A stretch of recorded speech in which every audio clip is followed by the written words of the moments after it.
penyakit yang menghebohkan seluruh dunia, tetapi dia bisa membuat betul yang ada sisi positifnya juga, sisi positifnya juga secara sangat tragic tentu.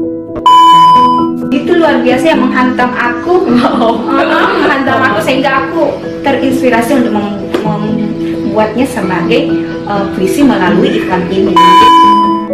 Dulu nih, aku selalu beranggapan bahwa dunia kepenerbitan itu gak sembarangan. Iya, susah. Hanya boleh disentuh oleh orang-orang tertentu saja, orang-orang awan, orang-orang kecil seperti kita gak bakalan sampai kalau misalnya memang kita.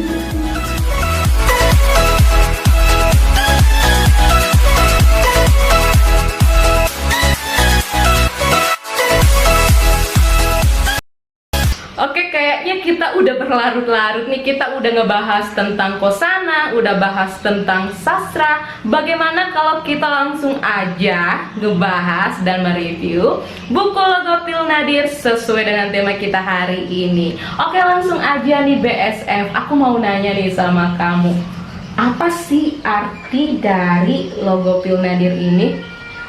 Oke, jadi sebetulnya aku juga secara filosofi banget tuh aku nggak tahu, tapi aku juga pernah nanya nih sama foundernya aku tanya ini sebetulnya artinya apa sih kan? Iya. Aku juga bingung dulu ini bahasa apa. Nah ternyata Logopil Nadir ini berasal dari bahasa Yunani. Oh, ternyata Logopil ini berasal dari bahasa Yunani. Jadi kemudian Nadir ini sebenarnya ini kata-kata atau kosakata yang langka sekali kedengarannya di telinga kita, tetapi ini sebenarnya bahasa Indonesia juga. Coba dicek di KBBI, itu artinya tuh luar biasa. Oke, jadi secara keseluruhan Logopil Nadir ini artinya hasrat atau keinginan keras dari seseorang ingin mengabadikan masa kelamnya itu menjadi sesuatu yang bermakna melalui tulisan yang luar biasa. Wow. Kayak gitu sih. Artinya itu dalam banget ya, penuh arti. Aku dulu pas nanya dan dengar jawaban tentang definisi dari Logopil Nadir ini, aku merasa bahwa ini tuh definisi yang sangat sakral sih. Ya, benar, sakral banget, tempatnya. keramat gitu. Jadi hasrat yang kejadian-kejadian yang kelam yang ingin ia abadikan untuk menjadi sebuah karya sastra yang luar biasa. Kayak gitu sih. Oke, aku makin penasaran nih, mengapa sih judul Logopil Nadir ini diangkat nih menjadi judul besar di dalam antologi puisi ini? Oke, jadi kan apa ya? Untuk judul besar ini kita nggak serta-merta hanya memfokuskan pada satu pikiran bahwa aku pengennya judul yang ini kan, karena di dalam buku ini ada 200 penulis gitu. Jadi kita harus betul-betul memadukan pendapat untuk menyepakati satu judul gitu. Jadi sistemnya dulu tuh kayak gini. Setiap peserta itu diberikan kesempatan untuk mengusulkan satu judul, termasuk juga aku dulu mengusulkan satu judul, cuma nggak menang. Jadi peserta nih mengusulkan satu judul untuk judul bukunya ini. Yang terkumpul pada saat itu ada 14, kemudian dikerucutkan oleh panitia menjadi 3 besar, termasuk Logopil Nadir ini. Kemudian yang 3 besarnya itu yang divotin oleh seluruh penulis. Berarti sifatnya ini objektif, nggak memihak satu orang aja. Misalnya aku ini sebagai founder nih, aku mau judulnya ini, tapi judulnya itu hasil mufakat dan musyawarah. Begitu, itu sih yang membuat aku juga salut sama foundernya aku, karena sampai memikirkan sama Dang itu loh. Gitu kan, dia nggak egois gitu, nggak subjektif gitu. Dan mungkin melalui kesempatan ini aku juga mau mengucapin terima kasih kalau boleh. Iya, boleh. Untuk foundernya aku, namanya tuh Intan Hafida Nurhansa. Halo, Mbak Intan dari Banyumas nih, punya jiwa kepemimpinan meskipun perempuan ya, punya jiwa kepemimpinan yang bagus banget, luar biasa. Aku thank you banget Tan, udah membuat aku lebih berprogres lagi melalui Kosana, karena jujur aja di Kosana itu aku betul-betul mendapatkan benefit yang luar biasa sih selama berada di sana gitu. Wow. Semoga kedepannya Kosana ini makin jaya, makin sukses, dan makin digemari oleh pecinta-pecinta sastra yang lain gitu. Semakin ada banget nih daya tarik aku untuk masuk ke dalam kosana. Iya, betul.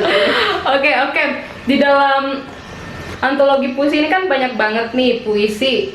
Apakah di dalam antologi puisi ini diseragamkan satu tema atau berbeda nih judulnya?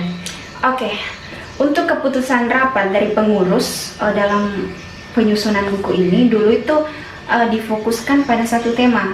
Jadi difokuskan satu tema. Jadi sebetulnya buku ini tuh diterbitkan untuk menyambut datangnya tahun 2021. Jadi proyek ini tuh mulai dari tahun 2020 tetapi terbitnya di tahun 2021. Kayak gitu-gitu sih.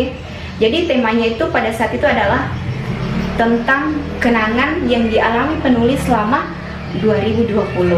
Tahun 2020 guys, tahun yang penuh dengan cobaan, apalagi ada corona. Iya, betul banget. Banyak banget perubahan di tahun itu. Iya, di sini banyak sih dari teman-teman yang yang merangkai kisahnya tentang corona dalam sebuah puisi. Banyak banget. Bahkan aku punya salah satu puisi yang aku suka di dalam buku ini. Jadi corona juga itu penuh dengan inspirasi, betul bisa banget. menjadi sebuah karya. Betul, meskipun dia penyakit yang menghebohkan seluruh dunia, tetapi dia bisa membuat betul yang ada sisi positifnya juga sisi nih. positifnya juga secara sastra gitu Gitu. sih. Tapi kita doain aja semoga corona cepat kelar. Iya, bisa Supaya aktivitas kita tuh kembali seperti yang normal kembali seperti sedia kala. Nah, di dalam puisi ini ada nggak sih yang kamu paling suka atau paling favorit nih? Kan di dalam puisi ini kan banyak banget nih puisi. Iya, Pasti ada nih yang kamu suka. Iya, aku pernah baca-baca sih buku ini. Aku juga memperhatikan bagaimana teman-teman menyampaikan puisinya. Aku ada salah satu puisi yang menurut aku itu menarik perhatiannya aku. Gitu. Ini masalah corona, seperti yang aku katakan tadi, corona gitu. Corona selalu trending ya, Betul selalu banget. dibicarakan. Jadi, puisi itu ada di halaman berapa tuh? Jadi ternyata BSF ini suka nih. Ya, ada di halaman 212. 212. Itu judulnya Petaka dari Corona, ditulis oleh Lisa Wismawati. Beliau ini dari Palembang, Sumatera Selatan. Jadi menurut aku Mbak Lisa ini betul-betul menyampaikan visinya itu dari hati sih. Dia betul-betul menyampaikan unek-uneknya, kekesalannya dengan corona itu, dan sampai kepada pembaca secara batin itu ngena aja gitu aku dapatnya. Aku sih salut aja sama penulis yang kayak gini. Ya, aku baca ini, ya emang ya, ia mencurahkan semua amarahnya, semua kekesalannya terhadap corona. Betul-betul. Sehingga ia menulisnya itu petaka dari corona. Petaka bahwa corona ini adalah sebuah penyakit yang seharusnya tidak ada, tetapi kenapa harus Tiba-tiba membuat semua keadaan menjadi berbeda dari sebelumnya? semuanya berubah gitu. Aku penasaran nih, mana nih halaman berapa nih puisi kamu BSF?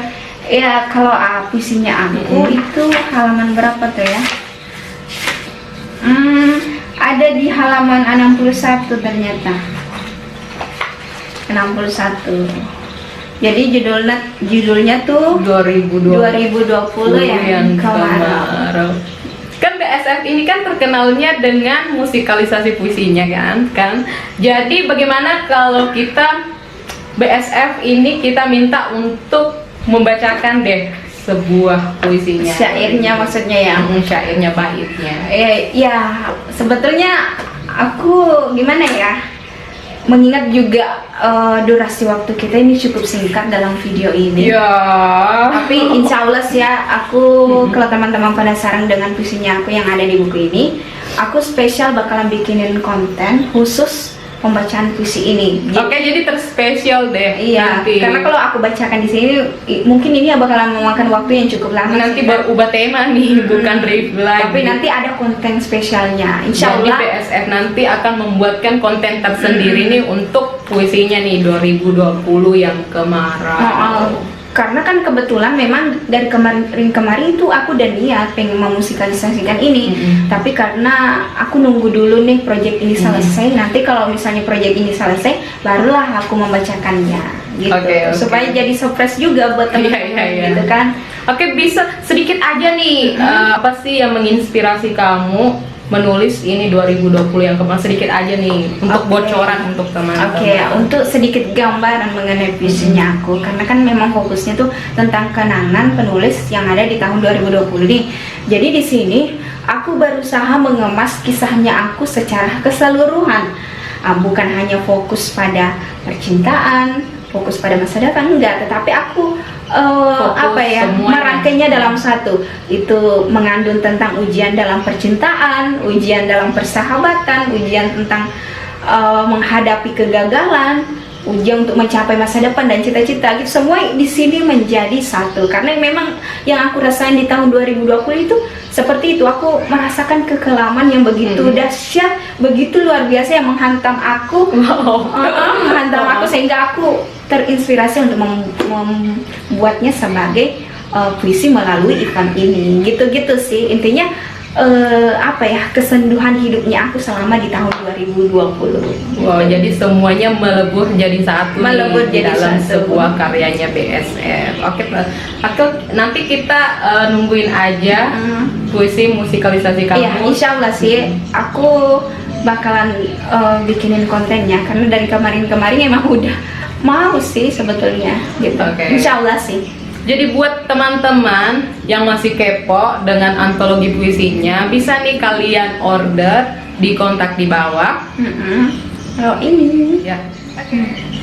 Berapa lama sih proses pembuatan buku seperti ini sampai terbitnya seperti ini? Iya. Tahu yang paling aku di dalam otak aku nih, Pengen kamu tahu kan? Pengen aku tahu. Oke, jadi penerbitan prosesnya tuh lumayan lama sih, karena kan buku ini memang untuk menyambut tahun 2021. Jadi itu udah dimulai pada bulan September tahun 2020 dan terbit di tahun 2021 bulan Februari. Jadi sekitar berapa bulan tuh?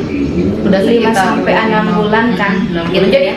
buku ini baru-baru terbit ya bulan 2 kemarin. Bulan 2 kemarin. Jadi Ya bisa dibilang prosesnya itu cukup panjang sih, karena kan bermula dari pengiriman pamflet bagi peserta-peserta yang berminat. Kemudian kalau misalnya udah ada yang berminat, mereka bakalan mengirimkan puisinya itu ke email Kosana yang telah ditentukan di pamflet tersebut. Kemudian tahap penyeleksian ini dilakukan oleh juri-juri yang memang udah Kosana udah mengamanahkan itu kepada mereka. Tapi di sini juri-jurinya tuh bukan yang abal-abal, mereka yang benar-benar berkompeten di bidang sastra gitu kan. Terus itu kalau misalnya udah penjurian, pengumuman, kalau misalnya 200 besar itu bakalan dikumpulin dalam suatu grup. Supaya kita bisa menyatukan ide-ide, kalau misalnya baik itu pembuatan cover gitu kan, itu kan harus dipikirkan secara mufakat musyawarah. Jadi semuanya melibatkan Semuanya melibatkan peserta. seluruh peserta dalam proses-prosesnya gitu kan. Setelah itu kita ada lagi yang namanya pengajuan ke Perpustakaan Nasional. Kita harus mendapatkan persetujuan dari Perpustakaan Nasional, belum lagi kelayakan untuk mendapatkan barcode yang seperti ini. Itu kan barcode berarti ini bukan buku yang abal-abal gitu. Kemudian melalui proses penerbitan, percetakan, baru pengiriman buku ke peserta-peserta, kemudian promosi kepada orang-orang yang berminat. Ya sampai begitu, gimana ya, maksudnya tuh panjang banget prosesnya sampai memakan waktu yang 6 bulan 6 bulan ini. Gitu sih. Dengar-dengar Kosana ini udah ada nih penerbit sendirinya. Iya, alhamdulillah sih. sendirinya. Iya, alhamdulillah sih Kosana sendiri udah ada penerbit. Udah mendirikan penerbit, namanya tuh Kosana Publisher. Jadi kalian buat mau kepoin penerbitnya Kosana, jangan lupa di follow Instagramnya @Kosana Publisher. Nah di situ kalian bakalan bisa lihat buku-buku yang telah diterbitkan oleh Kosana, karena udah beberapa buku yang udah diterbitkan oleh Kosana, dan ini merupakan salah satu buku yang diterbitkan oleh Kosana bestseller pertama. Oh ini buku bestseller. Iya, ini udah dari bestseller ini. Kosana. Ini logonya bestseller. Jadi masuk komunitas ini so worth it banget nggak sih? Apa nih? Udah ada penerbitnya.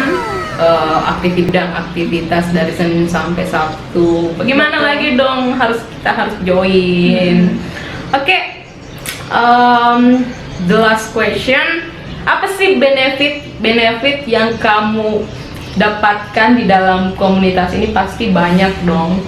Ya, banyak sih. Hampir seluruh yang aku lakukan di Kosana itu benar-benar menurut aku memberikan manfaat yang luar biasa, memberikan pengaruh yang dulunya tuh aku tuh awan banget terhadap dunia kepenulisan, karena kembali lagi aku basicnya ini bukan dari sastra gitu kan.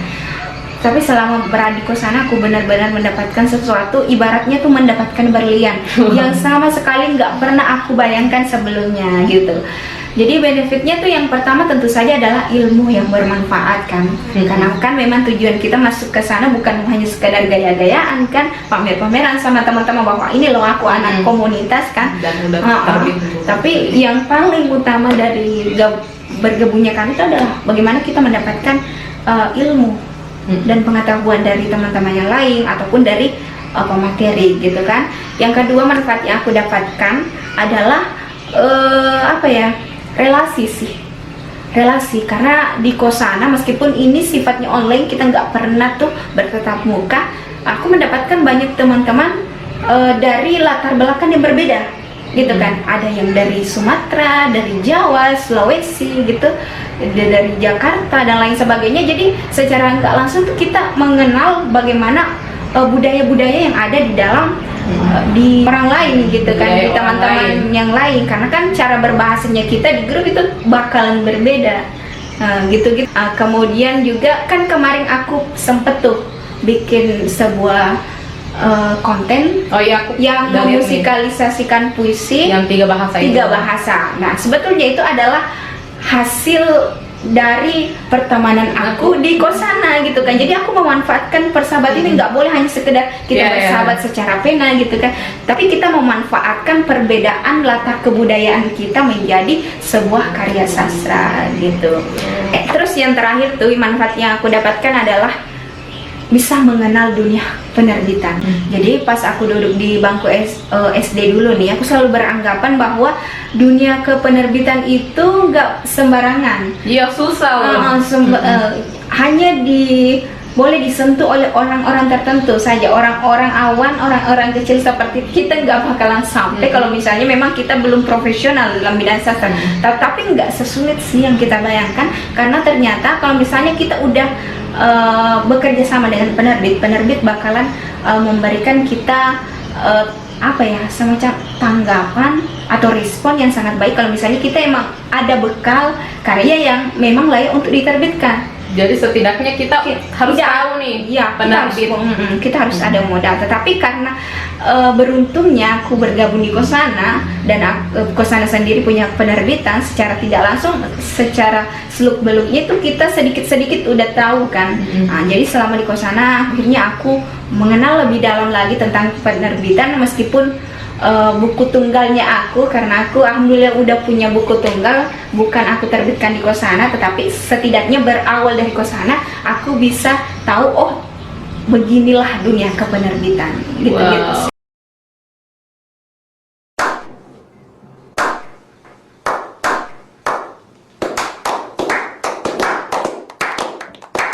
Kayaknya aku berat banget nih untuk menutup acara ini, tetapi ya karena kita keterbatasan waktu juga sehingga kita harus berpisah. Di review buku Logopil Nadir kali ini, BSL thank you banget udah meluangkan waktunya dan sharing-sharing mengenai pengalaman dan ilmu. Semoga kedepannya kita bisa bertemu lagi, bisa ngobrol lagi, bisa berbincang lebih lagi tentang dunia kepenulisan. Dan terima kasih juga untuk teman-teman yang udah support dan nonton video ini. Aku ucapin terima kasih banget. Semoga video ini bermanfaat nih untuk kalian. Dan yang paling very important, don't forget to like, comment, and subscribe channel di bawah ini agar kita termotivasi lagi nih buat apa konten selanjutnya. Oke, and very lastly, don't forget to follow us on Instagram. I am @Nandira_Ayu dan aku @besesulfiana_f_. Bye bye. See you.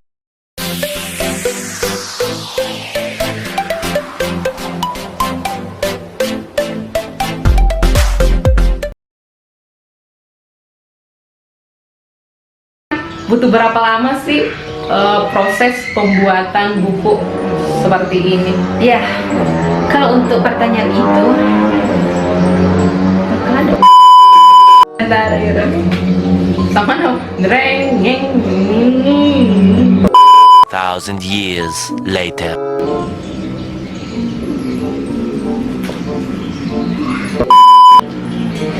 ini aku sedihkan dulu deh, Bang Putra.